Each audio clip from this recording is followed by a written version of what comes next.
For those struggling trying to find a part for their van as well, this is what we're going with. GSP part number NCV 12,000. We got this off of Rock Auto, not a sponsor, just glad they had this. We'll see if it works. I already lined it up with the old axle. It looks like it's going to, but we'll see once we actually get it in. I don't know this brand. I've never used it before, but it's the only one I found that has this size. So we'll see. Like I said, this is for a 2000 year model. According to the dealer, 2001 to 2005 are all the same. They didn't mention a 2000, so we'll see. But again, lining it up, they are so similar. The axle shaft diameter and length look the same. The ABS spline and all that look the same. So let's get this thing slapped in. The sun is just perfectly blaring right in the spot, so if I create shadows and all that and it doesn't quite show up on the video, I apologize in advance. So this is also getting a wheel hub. I'll show you. This thing kind of blew apart as well. So if you're replacing your wheel hub, wheel bearing assembly, this also will be a good video for you. To get the caliper off, that's what we want to do first. It's a 7mm Allen. Go ahead and buzz that off. Now this axle's already out. I'll show you how to get it out on the other side. It's really easy to pull out. You don't have to pull really anything off. You pull this or take this nut off. There's a cotter pin, castle nut, zip that off, and then make sure that it slides free in the spline.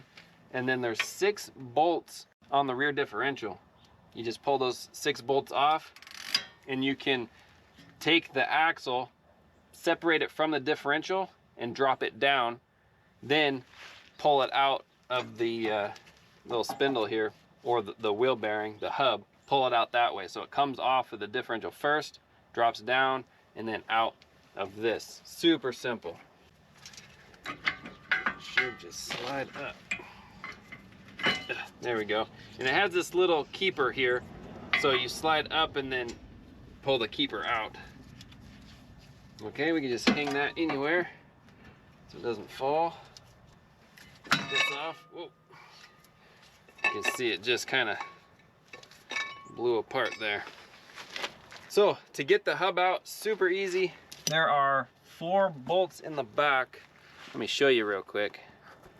So this is the back side of the wheel hub. You can see those 4 bolts. You want to pull those bolts off, and the wheel hub should be free to come out. Those bolts are an 18mm, and there's just enough room to get my gun back there. So yay me. Just got them loose. We'll pull them out. So let me get a hammer. I'm going to take the ABS wheel speed sensor off, just as a safety, because I don't want to break it on accident. It's like a 10mm. Yeah, we'll just pull that out. Comes out pretty easy. I just don't want to tug on the wire because it looks like this whole thing wants to come out. We could just tap from the back, and that should be good. Get this all cleaned out from the junk. Yeah, so I'm just gonna set it up there. Give it some light kisses.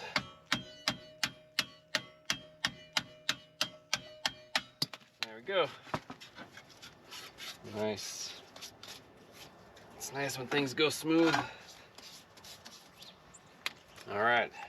So what we want to do is just match up the old one with the new one. Make sure things are gonna look the same. Okay, so now we just slap it on. This in its place. And we'll put this in its place. And what I'm gonna do, before putting this in, I'm gonna put a little bit of anti-seize just on this back here, so that when it slips in, it's just easier to come out in the future if it ever needs to. Hopefully this thing never has to come back out, but I'm gonna need a new tub of this stuff. Running low. Yeah, nothing crazy, just a light little coat. I'll get that all. What we don't want to do is get anti-seize inside the threads where the mounting bolts go. I want to avoid that. and then avoid getting dirt all in your anti-seize too, like I just did. Let's grab one of our bolts, line it up. There we go. Line that up. A couple of threads. Grab another one.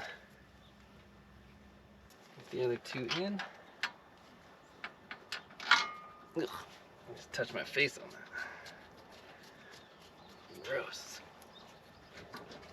Nice. We'll suck it down. Nice and evenly. Well, let's get some torque specs for that.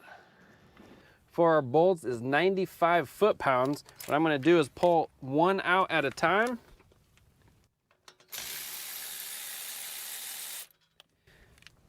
Dab just a little bit of blue Loctite and put it back in. I'm gonna do that to all four of them. That's just me, helps me sleep at night. All right, 95 foot-pounds. Again, for my peace of mind, I will mark all the bolts I torqued. So then at the end, I can just do a quick visual inspection just to recheck that I got everything.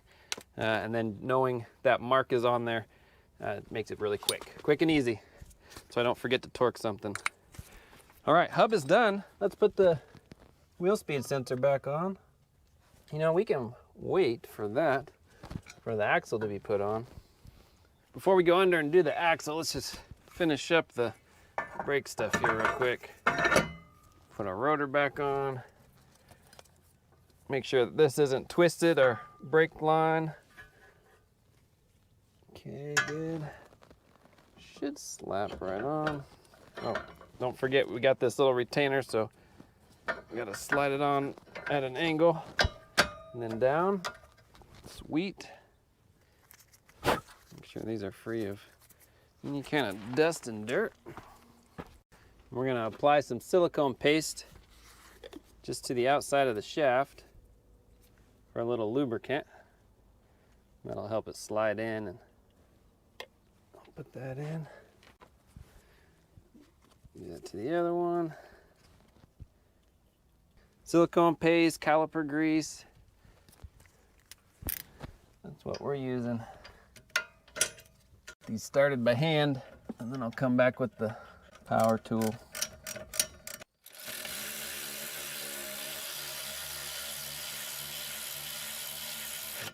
And these are 26 foot-pounds. All right, not the best angles. This is the differential right here. But when you're under here, you know what's happening. So we're gonna do a dry fit first.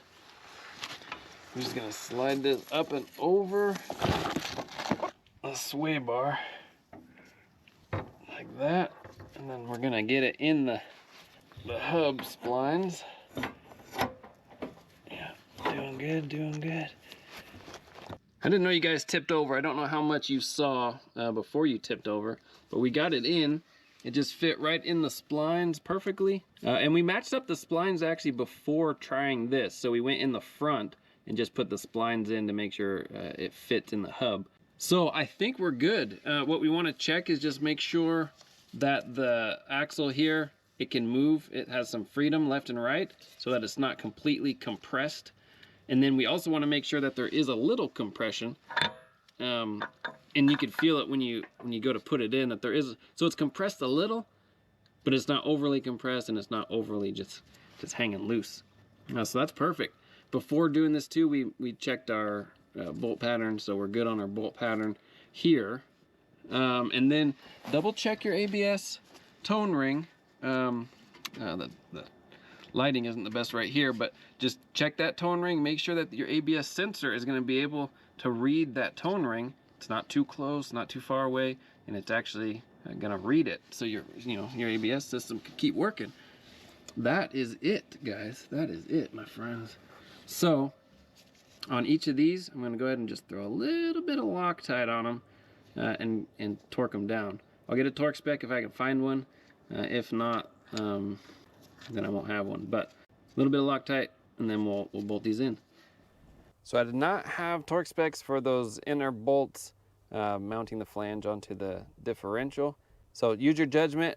Maybe before you take it off, kind of feel how tight they are. Put them back that same tightness. Having Loctite on them is a good thing. Keeps them just a little extra secure. This 180 foot-pounds. Then we have the cap and a new cotter pin will go on as well. Slap the tire on, take it for a good spin. We're just looking for any vibrations, any noises that weren't there before. If everything turns out good, we're golden. All right, taking on the test drive. I'm up to about 55, got up to 60, 65. No vibrations, no crazy noises, and no ABS light on. So this repair looks successful. So what I recommend, if you have an axle issue that needs to be replaced in the rear, take it out, measure it, and just go with that measurement. If it's, oh, the gas light chimed. And also the sizes are different from left to right. This was the right, or the passenger rear is smaller than the left, or the driver rear. The driver rear may be that 30-inch that we first ordered for the passenger, but didn't work. Most of them on Rock Auto are gonna be 30-inch, 29 something, close to 30. That was the majority. This was the only one that was 26. So score there, glad it worked. If you are struggling finding an axle for your vehicle, maybe look up a 2000 model year.